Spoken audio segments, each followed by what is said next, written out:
விழுப்புரத்தில் இருந்து திருவண்ணாமலை செல்லும் வழியில் தேங்காய் மட்டைகள் ஏற்றி வந்த 4 சக்கர வாகனத்தில் பாண்டிச்சேரியில் இருந்து மது பாட்டில்கள் கடத்தி வரப்படுவதாக மத்திய நுண்ணறிவு பிரிவு போலீசாருக்கு தகவல் கிடைத்தது.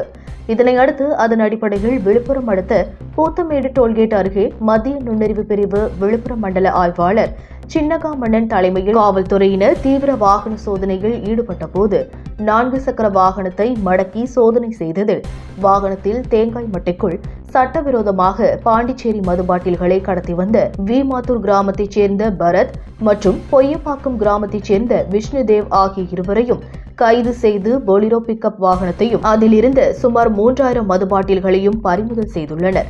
இதன் மதிப்பு 15 லட்சம் ஆகும். மேலும் இந்த கடத்தலில் யாருக்கெல்லாம் தொடர்பு, எதற்காக கடத்தி வரப்பட்டது என்ற கோணத்திலும் போலீசார் விசாரணை மேற்கொண்டு வருகின்றனர்.